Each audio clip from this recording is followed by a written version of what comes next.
ओम सप्तास्यासन् परिधयः त्रिसप्त समिधः कृताः देवायद्यज्ञं तन्वानाः अबद्धन् पुरुषं पशुं नारायणाय विद्महे वासुदेवाय धीमहि तन्नो विष्णुः प्रचोदयात्।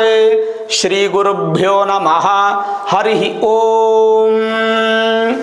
आत्मीय प्रिय प्रेक्षक ಮಿತ್ರರೇ, ನಿಮ್ಮೆಲ್ಲರ ಜೀವನ ಸುಖಕರ, ಲಾಭಕರ, ಸಮೃದ್ಧಿಕರವಾಗಿರಲಿ ಅಂತ ನನ್ನ ಆರಾಧ್ಯ ದೇವಿ ಹೊರನಾಡು ಅನ್ನಪೂರ್ಣೇಶ್ವರಿಯ ಪಾದಗಳಿಗೆ ನಮಸ್ಕರಿಸ್ತಾ, ಪ್ರಿಯ ಪ್ರೇಕ್ಷಕ ಮಿತ್ರರೇ, ತುಲಾರಾಶಿ ಫೆಬ್ರವರಿ ತಿಂಗಳು ಹೇಗಿದೆ ಅನ್ನುವಂಥದ್ದನ್ನು ಈ ವಿಡಿಯೋಲಿ ನಾವು ನೋಡೋಣ.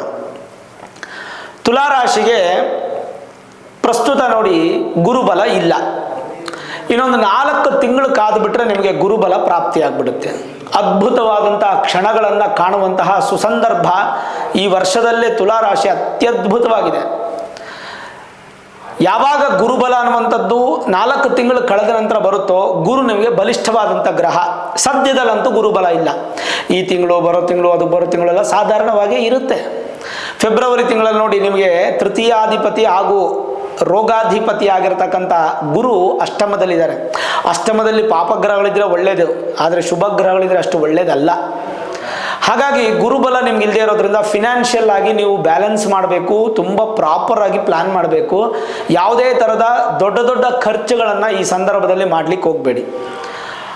ಹಾಗೆ ಸಾಲವನ್ನು ಮಾತ್ರ ಮಾಡಲಿಕ್ಕೆ ಹೋಗಬೇಡಿ, ತೀರಿಸೋದಕ್ಕೆ ಭಾಳ ಕಷ್ಟ ಆಗುತ್ತೆ. ಫಿನಾನ್ಷಿಯಲ್ ಸ್ಟ್ರಗಲ್ ಅನ್ನುವಂಥದ್ದು ನಿಮಗೆ ಬಂದುಬಿಡುವಂಥ ಸಾಧ್ಯತೆಗಳು ಜಾಸ್ತಿ ಇದೆ. ಹಾಸಿಗೆ ಇದ್ದಷ್ಟು ಕಾಲು ಚಾಚಿ ಅಂತ ನಮ್ಮ ಹಿರಿಯರು ಏನು ಹೇಳಿದಾರೋ ಅದೇ ರೀತಿಯಾಗಿ ಸಾಧ್ಯವಾದಷ್ಟು ಖರ್ಚನ್ನು ಕಡಿಮೆ ಮಾಡೋದನ್ನು ಈ ಒಂದು ತಿಂಗಳಲ್ಲಿ ಅಭ್ಯಾಸ ಮಾಡಿಕೊಳ್ಳೋದು ಉತ್ತಮ. ಹಾಗಂತ ಗುರು ಶಾಂತಿ ಮಾಡಬೇಕಾ? ಖಂಡಿತ ಅವಶ್ಯಕತೆ ಇಲ್ಲ. ಗುರುಬಲ ನಿಮ್ಗೆ ಇಲ್ದಿದ್ರೂ ಕೂಡ ಗುರುವಿನ ಅನುಗ್ರಹ ಇರುತ್ತೆ. ಗುರು ಶಾಂತಿ ಬೇಡ, ಕೇವಲ ಫಿನಾನ್ಷಿಯಲ್ ಆಗಿ ಸ್ವಲ್ಪ ಬ್ಯಾಲೆನ್ಸ್ ಮಾಡಿ. ಹಾಗೆ ಸಂತಾನ ಅಪೇಕ್ಷಿತ ದಂಪತಿಗಳಿಗೆ ಸಂತಾನ ಆಗ್ತಾ ಇಲ್ಲ, ಸಮಸ್ಯೆಗಳಾಗ್ತಾ ಇದೆ ಅಂದರೆ ಖಂಡಿತವಾಗ್ಲೂ ಮೇ ತಿಂಗಳು ನಂತರ ನಿಮಗೆ ಸಂತಾನಕ್ಕೆ ಯೋಗ ಬರುತ್ತೆ. ಈ ತಿಂಗಳು ಅಷ್ಟೊಂದು ಉತ್ತಮ ಕಾಣ್ತಾ ಇಲ್ಲ. ಅಕಸ್ಮಾತ್ ಯಾರಾದರೂ ದಂಪತಿಗಳು ಮದುವೆ ಆಗಿ ಹೊಸದಾಗಿದ್ದರೆ ಇನ್ನೊಂದು 4 ತಿಂಗಳು ತಳ್ಳಿಬಿಟ್ಟು ಆಮೇಲೆ ನೀವು ಸಂತಾನ ತಗೊಳ್ಳೋದು ತುಂಬ ಉತ್ತಮ. ಇದು ಗುರುವಿನ ವಿಚಾರ. ಆದರೆ ರಾಶಿಯಿಂದ 2 ಮತ್ತು 7ನೇ ಮನೆ ಅಧಿಪತಿ ಆಗಿರ್ತಕ್ಕಂಥ ಕುಜ ಭಾಗ್ಯಸ್ಥಾನದಲ್ಲಿದ್ದಾರೆ, ಆದರೆ ಶತ್ರುವಿನ ಮನೆಯಲ್ಲಿದ್ದಾರೆ. ಯಾವಾಗ ಕುಜ ಭಾಗ್ಯಸ್ಥಾನದಲ್ಲಿ ಇರ್ತಾರೋ ಸಾಧಾರಣವಾಗಿ 7ನೇ ಮನೆ ಸ್ವಲ್ಪ ಆಕ್ಟಿವೇಟ್ ಆಗುತ್ತೆ. ಈ ಶುಭ ಕಾರ್ಯಗಳು, ಮದುವೆ, ಇನ್ನಿತರ ವಿಚಾರಗಳೆಲ್ಲ ಸ್ವಲ್ಪ ಸಪೋರ್ಟ್ ಮಾಡಲಿಕ್ಕೆ ಶುರು ಮಾಡುತ್ತೆ. ಆ ಸಪೋರ್ಟ್ ನಿಮಗೆ ಎಲ್ಲಿವರೆಗೂ ಇರುತ್ತೆ? ಕುಜ ನಿಮಗೆ ಕೇವಲ ಒಂದು 45 ದಿನ ಮಾತ್ರ ಇರ್ತಾರೆ, ಅದಾದಮೇಲೆ ಆ ಸಪೋರ್ಟು ಇರಲ್ಲ. ಹಾಗಾಗಿ ಸ್ವಲ್ಪ ಶುಭ ಕಾರ್ಯಗಳಿಗೆ ಸ್ವಲ್ಪ ಸ್ಪೀಡಾಗಿ ಕೆಲಸ ಮಾಡಿ.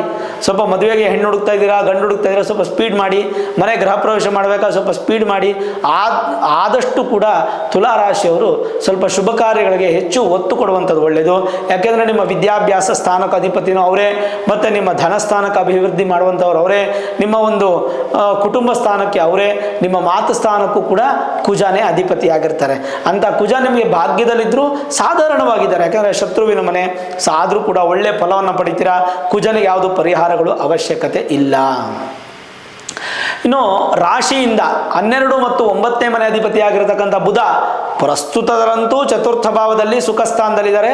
11ನೇ ತಾರೀಕು ಚೇಂಜ್ ಆಗ್ತಾರೆ, ಪಂಚಮ ಸ್ಥಾನಕ್ಕೆ ಬರ್ತಾರೆ. ಬುಧನಿಂದ ಭಾಗ್ಯಗಳು ವೃದ್ಧಿ ಆಗುತ್ತೆ.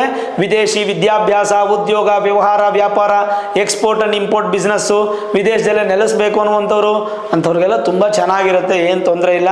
ಭಾಗ್ಯಾಧಿಪತಿ, ವ್ಯಯಾಧಿಪತಿ, ವಿದೇಶ ಸ್ಥಾನಕ್ಕೆ ಅಧಿಪತಿ ಅಂತ ಬುಧ ಪ್ರಸ್ತುತನೂ ಚೆನ್ನಾಗಿದ್ದಾರೆ ಸುಖ ಸ್ಥಾನದಲ್ಲಿ.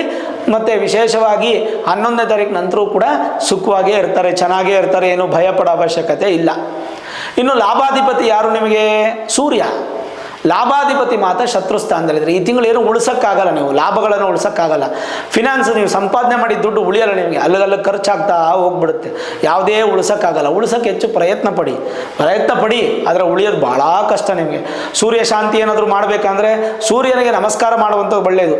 ನಿಮ್ಮ ಅದೃಷ್ಟಕ್ಕೂ ಏನೋ ಫೆಬ್ರವರಿ 4ನೇ ತಿಂಗಳು ಸೂರ್ಯ ಜಯಂತಿ ಇದೆಯಲ್ಲ, ಆ ಸೂರ್ಯ ಜಯಂತಿ ದಿನ ನವಗ್ರಹ ದೇವಸ್ಥಾನಕ್ಕೆ ಹೋಗಿ ಮಧ್ಯದಲ್ಲಿರುವಂಥ ಗ್ರಹ ಸೂರ್ಯ ಗ್ರಹ, ಸೂರ್ಯನಿಗೆ ಒಂದು ಕೆಂಪು ಪುಷ್ಪಗಳಿಂದ ಅರ್ಚನೆ ಮಾಡಿಸಿ ಸೂರ್ಯನನ್ನು ಸೂರ್ಯನ ಪ್ರಾರ್ಥನೆ ಮಾಡಿಕೊಂಡು ರವೆನೋ ಗೋಧಿನೋ ಒಂದು ಕೆ ಜಿ ಅಷ್ಟೋ ಒಂದು ಬೊಗಸೆ ಅಷ್ಟೋ ದಾನ ಮಾಡಿ ಬನ್ನಿ, ಅದು ತುಂಬ ಒಳ್ಳೆ ಫಲ ಸಿಗುತ್ತೆ. ಯಾಕಂದರೆ ಲಾಭಾಧಿಪತಿ ಅವರೇ ಅಲ್ವಾ, ಲಾಭಗಳನ್ನು ಕೊಡುವಂಥದ್ದು ಸೂರ್ಯನೇ ನಿಮಗೆ. ಜೊತೆಗೆ ಈ ತಿಂಗಳು ಮಹಾಶಿವರಾತ್ರಿ, ವರ್ಷಕ್ಕೆ ಒಮ್ಮೆ ಬರುವಂತಹ ಅತ್ಯದ್ಭುತವಾದ ಪರ್ವಕಾಲ ಮಹಾಶಿವರಾತ್ರಿ. ಅವತ್ತೇ ಶನಿ ಜಯಂತಿ, ಶಿವ ಮತ್ತು ಶನಿಯನ್ನು ಆರಾಧನೆ ಮಾಡುವಂಥ ಅತ್ಯಂತ ಪುಣ್ಯ ದಿನ ಅವತ್ತು ಖಂಡಿತವಾಗಲೂ ಉಪಯೋಗಿಸ್ಕೊಳ್ಳಿ. ಭಗವಂತನ ಅನುಗ್ರಹ ಆಶೀರ್ವಾದ ನಿಮಗೆ ಹೆಚ್ಚು ಸಂಖ್ಯೆಯಲ್ಲಿ ನಿಮಗೆ ಸಿಗುತ್ತೆ. ಇನ್ನು ಜನರಲೈಸ್ ಆಗಿ ನೋಡೋದಾದರೆ, ಶನಿ ಬಗ್ಗೆ ತಿಳಿಸ್ತೀನಿ ನಾನು. ಜನರಲೈಸ್ ಆಗಿ ನೋಡೋದಾದರೆ, ಗುರುಬಲವಿಲ್ಲದೇ ಇದ್ದರೂ ಕೂಡ ಸ್ವಲ್ಪ ಮಟ್ಟಿಗೆ ನೀವು ಬ್ಯಾಲೆನ್ಸ್ ಆಗ್ತೀರಾ. ಸಂತಾನ ವಿಚಾರದಲ್ಲಿ ಸ್ವಲ್ಪ ಮುಂದಕ್ಕೆ ಹೋಗುವಂಥದ್ದು ಒಳ್ಳೆಯದು. ಮದುವೆ ವಿಚಾರ, ಶುಭ ಕಾರ್ಯ ವಿಚಾರದಲ್ಲಿ ಅನುಕೂಲವಾಗಿದೆ. ಶುಭ ಯೋಗಗಳಿಗೆ ಶ್ರೀಕಾರ ಹಾಡುವಂಥ ತಿಂಗಳು ಇದು ಆಗಿರುತ್ತೆ. ಬಂಧು ಮಿತ್ರರ ಕೂಟ, ಮನೆಯಲ್ಲಿ ಕಲ್ಯಾಣಾದಿ ಶುಭ ಕಾರ್ಯಗಳು, ಶುಭ ಯೋಗಗಳು ನಿಮಗೆ ಖರ್ಚಾಗುತ್ತೆ. ಅಂದರೆ ದುಡ್ಡು ಖರ್ಚಾಗುತ್ತೆ ಶುಭ ಕಾರ್ಯಗಳಿಗೆ. ಮತ್ತು ನೀವು ಕೆಲಸ ಮಾಡುವ ಪ್ರತಿ ಕೆಲಸಕ್ಕೂ ಕೂಡ ಮೇಲಿನ ಅಧಿಕಾರಿಗಳಿಂದ ನಿಮಗೆ ಸಪೋರ್ಟ್ ಸಿಗುತ್ತೆ. ಬಂಧು ಮಿತ್ರರ ಪ್ರೋತ್ಸಾಹ ಸಿಗುತ್ತೆ. ಗುರುಭಕ್ತಿ, ಅಚಂಚಲ ಕಾರ್ಯಸಿದ್ಧಿ, ಪ್ರಯಾಣ, ಕ್ಷೇತ್ರ ದರ್ಶನ, ಆಚಾರ ವ್ಯವಹಾರಗಳಲ್ಲಿ ಶುಭ ಫಲ. ಕ್ರಮೇಣವಾಗಿ ದೋಷಗಳು ನಿಮಗೆ ದೂರವಾಗಿಬಿಡುತ್ತೆ. ನಿರಂತರವಾಗಿ ಆರೋಗ್ಯ ಅನ್ನುವಂಥದ್ದು ಹೆಚ್ಚು ಪ್ರಾಪ್ತಿಯಾಗುತ್ತೆ. ವ್ಯವಹಾರದಲ್ಲಿ ಪ್ರತಿಬಂಧಕಗಳು ದೂರವಾಗಿ, ಕೋರ್ಟ್ ವ್ಯವಹಾರದಲ್ಲಿ ಮತ್ತು ನಿಮಗೆ ಅನುಕೂಲ, ಪ್ರತಿವಾದಿಗಳ ಅನುಕೂಲ ಆಗಿ ಸಪೋರ್ಟ್ ಸಿಗುತ್ತೆ. ಮತ್ತು ಎಲ್ಲ ವ್ಯವಹಾರಗಳಲ್ಲೂ ಕೂಡ ನಿಮಗೆ ಅಲ್ಲೇ ನಿಂತು ಬ್ಯಾಲೆನ್ಸ್ಡ್ ಆಗಿರುತ್ತೆ. ಮುಂದೆ ಹೋಗಲ್ಲ, ಹಿಂದಕ್ಕೆ ಬರಲ್ಲ, ಅಲ್ಲೇ ನಿಂತುಕೊಳ್ಳುತ್ತೆ. ಸ್ಟೆಬಿಲಿಟಿ ಅನ್ನುವಂಥದ್ದು ನಿಮಗೆ ಸಿಗೋದಿಲ್ಲ ಈ ತಿಂಗಳು. ಮತ್ತು ಗೃಹ ನಿರ್ಮಾಣ ಕಾರ್ಯಗಳು ನಿಮಗೆ ಕೂಡಿ ಬರುತ್ತೆ. ಕಷ್ಟದಲ್ಲಿ ಸಿಲುಕಿರುವಂಥವ್ರಿಗೆ ಸಹಾಯ ಸಿಗುತ್ತೆ. ಮತ್ತು ಸಹಾಯ ಹಸ್ತವನ್ನು ನಿಮ್ಮ ಸ್ನೇಹಿತರು, ಬಂಧುಗಳು, ನಿಮ್ಮ ಅಣ್ಣ ತಮ್ಮಂದರು ಕೊಡ್ತಾರೆ.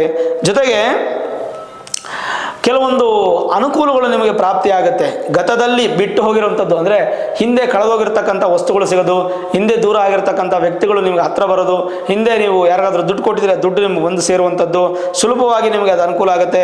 ಸ್ವಲ್ಪ ಮಕ್ಕಳಿಂದ ಸಂತೋಷವನ್ನು ಪಡುವಂಥದ್ದು, ನೂತನ ವಧುವರರಿಗೆ ಸ್ವಲ್ಪ ಮಟ್ಟಿಗೆ ಸಂತೋಷ, ಕುಟುಂಬದ ಅಭಿವೃದ್ಧಿ, ಗೃಹ ಸ್ಥಿತಿಯಲ್ಲಿ ಅನುಕೂಲಗಳು ಜಾಸ್ತಿ ಇದೆ. ವಿದ್ಯೆ ವಿಚಾರದಲ್ಲಿ ಪಟ್ಟು ಬಿಡದೆ ಮುಂದಕ್ಕೆ ಹೋಗಿ ಸಕ್ಸಸ್ಸನ್ನು ಹೆಚ್ಚು ಕಾಣ್ತೀರಾ. ಮತ್ತು ವಿಶೇಷವಾಗಿ ಯಾರ್ಯಾರು ಸರ್ಕಾರಿ ನೌಕರಿಗಳು, ರಾಜಕೀಯ ವ್ಯಕ್ತಿಗಳು ಅನುಕೂಲ ಆಗುತ್ತೆ. ದೊಡ್ಡ ದೊಡ್ಡ ಅಧಿಕಾರಿಗಳಿಗೆ ಮತ್ತು ಈ ಒಂದು ಕಾರ್ಮಿಕರು, ಮಾಲೀಕರು, ದೊಡ್ಡ ದೊಡ್ಡ ಉದ್ಯಮಿಗಳಿಗೆಲ್ಲ ತುಂಬ ಚೆನ್ನಾಗಿ ಫಲ ಸಿಗುತ್ತೆ. ಒಳ್ಳೆಯ ವಿಜಯ ಪ್ರಾಪ್ತಿ ಇದೆ. ಗೃಹ ನಿರ್ಮಾಣ ಕೆಲಸಕ್ಕೇನಾದರೂ ನೀವು ಕೈ ಹಾಕೋದಾದರೆ ಖಂಡಿತ ಹಾಕಿ, ಒಳ್ಳೆಯ ವಿಷಯ. ಧನಾಗಮ ವಿಷಯದಲ್ಲಿ ಕೂಡ ಅನುಕೂಲ ಆಗುತ್ತೆ. ಶ್ರದ್ಧೆ ತುಂಬ ಮುಖ್ಯ. ಅತ್ಯವಶ್ಯಕ ಖರ್ಚುಗಳನ್ನು ಮಾತ್ರ ಈ ತಿಂಗಳಲ್ಲಿ ಮಾಡಿ. ಆದಷ್ಟು ನಿಮ್ಮ ಮಾತೇ ನಿಮಗೆ ಬಲ, ಮಾತನ್ನು ಬಲಿಷ್ಠವಾಗಿ ಇಟ್ಕೊಳ್ಳಿ. ಇತರರನ್ನ ಗೌರವಿಸಬೇಕಾಗಿರ್ತಕ್ಕಂಥದ್ದು ಬಹಳ ಮುಖ್ಯ. ಆಶಯ ನಿಮ್ಮನ್ನು ಬಿಟ್ಟು ದೂರ ಹೋಗಲ್ಲ. ಉನ್ನತ ಶಿಖರಕ್ಕೆ ಏರುವಂತಹ ಎಲ್ಲ ಲಕ್ಷಣಗಳು ಕಾಣ್ತಾ ಇದೆ. ಸರಿಯಾದ ಕಡೆಗೆ ಗಮನ ಇಟ್ಟು ಗೋಲ್ ರೀಚ್ ಮಾಡ್ತೀರಾ. ಮತ್ತು ಪ್ರತಿಭಾವಂತರಾಗಿ ಗಂಭೀರವಾದಂಥ ಸಾಧನೆಯನ್ನು ಮಾಡ್ತೀರಾ. ನಾಯಕತ್ವದ ಲಕ್ಷಣಗಳನ್ನು ನಿಮಗೆ ಈ ಒಂದು ತಿಂಗಳು ಪ್ರಾಪ್ತಿಯಾಗುತ್ತೆ. ಸರಿ, ಹಾಗಾದರೆ ಶನಿಯ ವಿಚಾರಕ್ಕೆ ಬರೋಣ. ಪ್ರಸ್ತುತದಲ್ಲಿ ತುಲಾ ರಾಶಿಗೆ ಪಂಚಮ ಶನಿ ಪ್ರಭಾವದಲ್ಲಿದ್ದೀರಾ. ಈ ಫೆಬ್ರವರಿ ತಿಂಗಳಲ್ಲೂ ಪಂಚಮ ಶನಿನೇ ಇದೆ, ಮಾರ್ಚ್ ತಿಂಗಳಲ್ಲೂ ಪಂಚಮ ಶನಿನೇ ಇದೆ. ಆದರೆ ಒಂದು ಸಂತೋಷದ ಸುದ್ದಿ ಏನಂದರೆ, ತುಲಾ ರಾಶಿಯವರಿಗೆ ಮಾರ್ಚ್ 28ನೇ ತಾರೀಕು ಪಂಚಮ ಶನಿ ದೂರ ಆಗುತ್ತೆ. ಶನಿಯ ಪ್ರಭಾವದಿಂದ ನೀವು ದೂರ ಆಗ್ತೀರಾ. ಸಂತೋಷ, ಅಭಿವೃದ್ಧಿ, ಸಕ್ಸಸ್ಸು ಎಲ್ಲವೂ ಕಾಣಲಿಕ್ಕೆ ಶುರುವಾಗುತ್ತೆ. ಯಾರಿಗೆ? ತುಲಾ ರಾಶಿಯವರಿಗೆ. ಆದರೆ ಶನಿ ಮಾರ್ಚ್ 28ನೇ ತಾರೀಕು ಬದಲಾವಣೆ ಆದರೆ ಒಂದು ಥ್ಯಾಂಕ್ಸ್ ಗಿವಿಂಗ್. ಅಪ್ಪ ಭಗವಂತ, ಇಷ್ಟು ದಿನ ಚತುರ್ಥ ಅರ್ಧಾಷ್ಟಮ ಇತ್ತು, ಈಗ ಪಂಚಮ ಇತ್ತು, 5 ವರ್ಷದಿಂದ ನಿನ್ನ ಅಧೀನದಲ್ಲಿದ್ದೆ, ನನಗೆ ಒಳ್ಳೇದು ಮಾಡಪ್ಪ, ನನಗೆ ಒಳ್ಳೇದು ಮಾಡಿದ್ಯಾ, ಬಿಟ್ಟೋಗ್ಬೇಕಾದ್ರೆ ಕೂಡ ಒಳ್ಳೇದು ಮಾಡಪ್ಪ, ಮುಂದಕ್ಕೂ ಒಳ್ಳೇದು ಮಾಡಪ್ಪ ಅಂತ ಒಂದು ಥ್ಯಾಂಕ್ಸ್ ಗಿವಿಂಗ್, ಒಂದು ಧನ್ಯವಾದಗಳನ್ನು ಹೇಳುವಂಥ ದಿನ. ಹಾಗಾಗಿ ಮಾರ್ಚ್ 29ನೇ ತಾರೀಕು ಎಲ್ಲ ಕಡೆಯೂ ಶನೈಶ್ಚರ ಮಹಾಯಾಗಗಳನ್ನು ಮಾಡ್ತಾ ಇರ್ತಾರೆ. ನಿಮ್ಮ ಮನೆ ಸುತ್ತಮುತ್ತ ಅಥವಾ ನಿಮ್ಮ ಊರಲ್ಲಿ ಎಲ್ಲಾದರೂ ಮಾಡ್ತಾ ಇರ್ತಾರೆ. 29ನೇ ತಾರೀಕು ಉತ್ತರಾಭಾದ್ರ ನಕ್ಷತ್ರ, ಅಮಾವಾಸ್ಯೆ, ಶನಿವಾರ, ತುಂಬ ವಿಶೇಷವಾದಂಥ ದಿನ, ಯುಗಾದಿ ಹಬ್ಬದ ಹಿಂದಿನ ದಿನ. ಅವತ್ತು ನೀವು ಆ ಪೂಜೆಗೆ ಪಾಲ್ಗೊಳ್ಬೇಕು.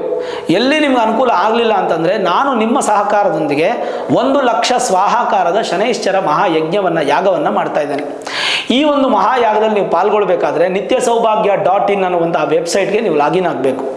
ಆ ವೆಬ್ಸೈಟಲ್ಲಿ ನೀವು ಲಾಗಿನ್ ಆದರೆ ನಿಮ್ಮೊಂದು ಫಾರ್ಮ್ ಕಾಣುತ್ತೆ. ಆ ಫಾರ್ಮಲ್ಲಿ ಗೋತ್ರ, ನಕ್ಷತ್ರ, ರಾಶಿ, ಹೆಸರು, ಪಿನ್ ಕೋಡ್ ಸಮೇತವಾಗಿ ನಿಮ್ಮ ಅಡ್ರೆಸ್ಸನ್ನು ಅದರಲ್ಲಿ ನೀವು ಸಬ್ಮಿಟ್ ಮಾಡಿ ರಿಜಿಸ್ಟ್ರೇಷನ್ ಪ್ರಾಸೆಸ್ ಕಂಪ್ಲೀಟ್ ಮಾಡ್ಕೋಬೇಕು. 431 ರೂಪಾಯಿ ನೀವು ಅದಕ್ಕೆ ಪೇ ಮಾಡಬೇಕು. ಸ್ಕ್ಯಾನರ್ ಇರುತ್ತೆ ಅದರಲ್ಲೇ. ನಿಮ್ಗೆ ಅನುಕೂಲ ಆಗಲಿಲ್ಲ, ಗೊತ್ತಾಗಲಿಲ್ಲ ಅಂತಂದರೆ ಕೆಳಗಡೆ ಕಾಣ್ತಾ ಇರ್ತಕ್ಕಂಥ ನಂಬರ್ಸ್ ಇದೆಯಲ್ಲ, ಫಾರ್ ಸೇವಾ ಕಾಂಟ್ಯಾಕ್ಟ್ ಅಂತ, ಆ ನಂಬರ್ಗೆ ನೀವು ಫೋನ್ ಮಾಡಿದ್ರೆ ನಮ್ಮ ಟೆಲಿಕಾಲರ್ಸ್ ಫೋನ್ ರಿಸೀವ್ ಮಾಡಿ ನಿಮಗೆ ಖಂಡಿತವಾಗ್ಲೂ ಎಜುಕೇಟ್ ಮಾಡ್ತಾರೆ. ನಿಮಗೆ ಯಾವ ಥರ ಅದನ್ನು ಸಬ್ಮಿಟ್ ಮಾಡಬೇಕಂತ ಹೇಳ್ಕೊಡ್ತಾರೆ, ಆ ಥರ ಸಬ್ಮಿಟ್ ಮಾಡಿ ಒಬ್ಬರಿಗೆ 431 ರೂಪಾಯಿ ಪೇ ಮಾಡಬೇಕು. ನೋಡಿ, 430 ಅಂದರೆ 4 + 3 + 1 = 8. 8 ಅಂದರೆ ಶನಿ ನಂಬರ್ ನ್ಯೂಮರಾಲಜಿ ಪ್ರಕಾರ. ಅದಕ್ಕೋಸ್ಕರ ಗಮನವಾಗಿ ಇಟ್ಟು ನಾನು ಮಾಡಿದ್ದೀನಿ. ರಿಜಿಸ್ಟ್ರೇಷನ್ ಪ್ರಾಸೆಸ್ ಕಂಪ್ಲೀಟ್ ಆದಮೇಲೆ ನಿಮ್ಮ ಹೆಸರಲ್ಲಿ ಪೂಜೆ ಯಾಗ ಎಲ್ಲ ಮುಗಿದು ನಿಮ್ಮ ಮನೆಗೆ ಕೊರಿಯರ್ ಮುಖಾಂತರ ಮಂತ್ರಾಕ್ಷತೆ ಸಮೇತವಾಗಿ ಕುದುರೆ ಲಾಳ ಪ್ರಸಾದವಾಗಿ ಬರುತ್ತೆ. ಆ ಕುದುರೆ ಲಾಳವನ್ನು ದೇವ್ರ ಮನೆಯಲ್ಲಿ ಅಥವಾ ಮೈನ್ ಡೋರಲ್ಲಿ ಅಥವಾ ಕಾರಲ್ಲಿ ಇಟ್ಕೊಳ್ಬೋದು. ನೀವು ಮನೇಲಿ ಒಬ್ಬರು 3 ಜನ 4 ಜನಕ್ಕೆ ಮಾಡಿಸ್ತೀರ ಅಂದ್ಕೊಳ್ಳಿ, 4 ಬರುತ್ತೆ. ಏನು ಮಾಡೋದಂದ್ರೆ ಈ ಥರ ಮಾಡ್ಬೋದು, ಏನು ತೊಂದರೆ ಏನಿಲ್ಲ. ಅದನ್ನು ನೀವು ಮನೇಲಿಟ್ಟು ಪೂಜೆ ಮಾಡೋದ್ರಿಂದ ಶನಿಗೊಂದು ಥ್ಯಾಂಕ್ಸ್ ಗಿವಿಂಗು. ಮತ್ತು ಪುನಃ ಶನಿಗೆ ತೊಂದರೆ ಏನಾದರೂ ನಿಮ್ಮ ಮೂಲ ಜಾತಕದಲ್ಲಿ ಸಮಸ್ಯೆ ಇದೆ ಅಂತಂದರೆ, ಆ ಜಾತಕದ ಸಮಸ್ಯೆ ಇದ್ದು ಕೂಡ ಏನಾರ ಸಮಸ್ಯೆಗಳು ನಿಮ್ಗೆ ನಿವೃತ್ತಿ ಆಗ್ತಿಲ್ಲ ಅಂತಂದರೆ ಕುದುರೆ ಲಾಳ ಇಟ್ಕೊಳ್ಳೋದ್ರಿಂದ ನಿಮಗೆ ಖಂಡಿತ ಅದು ಒಳ್ಳೆಯ ಫಲ ಸಿಗುತ್ತೆ. ಇನ್ನೂ ಶನಿಯ ಬಗ್ಗೆ ಹೇಳಬೇಕಾದ್ರೆ, ಧರ್ಮ ಮಂಡಲ ಸಂಸ್ಥಾಯ ಧನದಾಯ ಧನುಷ್ಮತೆ ತನು ಪ್ರಕಾಶ ದೇಹಾಯ ತಾಮಸಾಯ ನಮೋ ನಮಃ. ಎಷ್ಟು ಚೆನ್ನಾಗಿ ಹೇಳುತ್ತೆ ನೋಡಿ ಶನಿ ಬಗ್ಗೆ.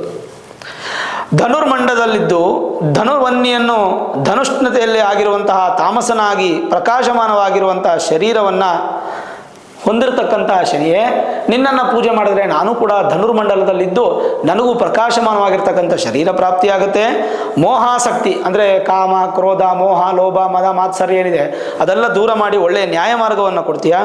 ಹುಟ್ಟಿಸುತ್ತಿರ್ತಕ್ಕಂಥ ನಿನಗೆ ನಮಸ್ಕಾರಗಳು. ಅಂದರೆ ನಾವು ಹುಟ್ಟಬೇಕು ಅಂದರೆ ಶನಿ ಅನುಗ್ರಹ ಇರಬೇಕು, ಪೂರ್ವ ಪುಣ್ಯ ಇರಬೇಕು, ಹಾಗಾಗಿ ಕರ್ಮ ಇರಬೇಕು. ಕರ್ಮ ಹಿಂದಿನ ಜನ್ಮದ ಕರ್ಮಗಳಿಂದನೇ ನಾವು ಹುಟ್ಟೋದು.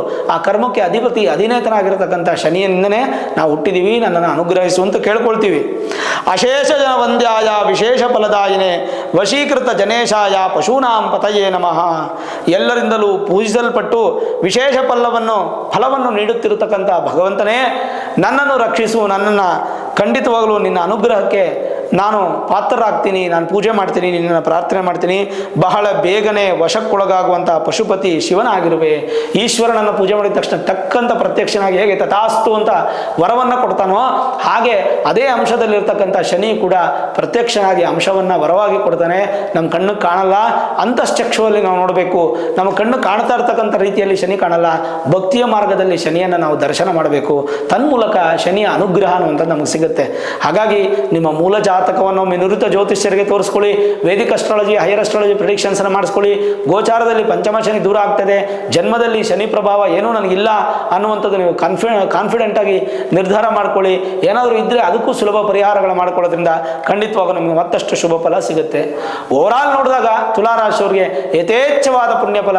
ಮೇ 15 ನಂತರ ಗುರುಬಲ, ಮಾರ್ಚ್ 28 ನಂತರ ಪಂಚಮ ಶನಿ ದೂರ, ಒಳ್ಳೆ ಅದ್ಭುತವಾದಂಥ ಲಕ್ಷಣಗಳು, ಯೋಗಗಳು ನಿಮಗೆ ತುಲಾರಾಶಿಯವರಿಗೆ ಸಿಗ್ತಾ ಇರೋದ್ರಿಂದ ಖಂಡಿತವಾಗ್ಲೂ ನೀವು ಭಯಪಡೋ ಅವಶ್ಯಕತೆ ಅಂತೂ ಇಲ್ಲ. ನೋಡಿದ್ರಲ್ಲ ವೀಕ್ಷಕರೇ, ಫೆಬ್ರವರಿ ತಿಂಗಳ ತುಲಾರಾಶಿಯ ಮಾಸ ಭವಿಷ್ಯ. ಈ ವಿಡಿಯೋ ಇಷ್ಟ ಆಗಿದ್ರೆ ಲೈಕ್ ಮಾಡಿ, ಶೇರ್ ಮಾಡಿ, ಮುಖ್ಯವಾಗಿ ನಮ್ಮ ಚಾನಲ್ಗೆ ಸಬ್ಸ್ಕ್ರೈಬ್ ಮಾಡಿ, ಬೆಲ್ ಐಕಾನನ್ನು ಪ್ರೆಸ್ ಮಾಡಿ. ಪ್ರತಿನಿತ್ಯ ನಾನು ಪೂಜೆ ಮಾಡುವಂತಹ ನನ್ನ ಆರಾಧ್ಯ ದೇವಿ ಹೊರನಾಡು ಅನ್ನಪೂರ್ಣೇಶ್ವರಿಯ ಆಶೀರ್ವಾದ ಅನುಗ್ರಹ ಸದಾಕಾಲ ಮತ್ತೊಮ್ಮೆ ನಿಮ್ಗೆ ಸಿಗಲಿ ಅಂತ ಪ್ರಾರ್ಥನೆ ಮಾಡ್ತಾ, ಸರ್ವೇ ಜನಾಃ ಸುಖಿನೋ ಭವಂತು, ಸಮಸ್ತ ಸನ್ಮಂಗಳ ನಿಭವಂತು.